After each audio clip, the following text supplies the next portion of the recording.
Ce dimanche 15 décembre, TMC mettra Franck Dubosc à l'honneur en diffusant son film « Rumba la vie », l'occasion de revenir en détail sur l'homme derrière le comédien qui sait rester discret sur sa vie privée.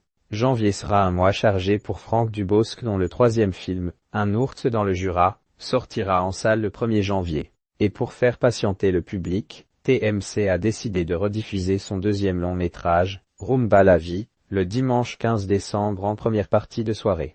Mais que sait-on de sa vie intime? Franck Dubosc, marié et heureux avec sa femme, Elle m'apaisait si l'acteur de 61 ans est l'un des hommes de cinéma les plus aimés des Français, il n'en reste pas moins discret sur son jardin de secrets. Franck Dubosc a beau multiplier les projets, sur scène et sur grand écran, côté cœur, il est du genre fidèle. S'il a d'abord été en couple pendant 5 ans avec la productrice Sabrina Dufay, c'est en 2006 qu'il a rencontré celle qui fait encore battre son cœur aujourd'hui, Danielle. En 2006, lors d'un festival d'humour organisé à Monaco, le comique a eu le coup de foudre pour celle qui travaillait à l'époque pour la radio Énergie.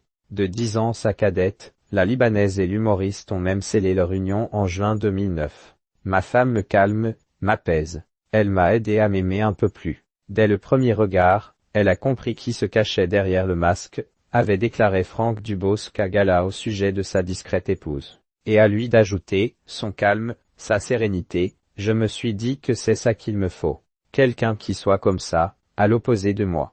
On dit qui se ressemble s'assemble, mais il faut se compléter. Franck Dubosc, papa poule, avec ses 2 fils, il se livre et ensemble. Les Tourtereaux ont aussi fondé une jolie petite famille. Ils sont les heureux parents de Raphaël et Milan, 2 garçons dont Franck Dubosc essaie d'être le plus proche possible. Invité dans l'émission C'est à vous en avril 2023, l'humoriste s'était d'ailleurs livré sur son rôle de père. Je ne suis pas un papa poule.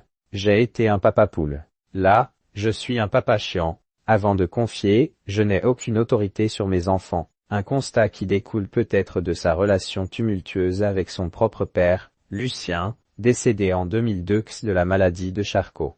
J'ai l'impression qu'on n'avait pas de relation, avait-il déclaré dans le magazine 7 à 8. Je ne lui ai pas dit « je t'aime », je lui ai dit avec les yeux.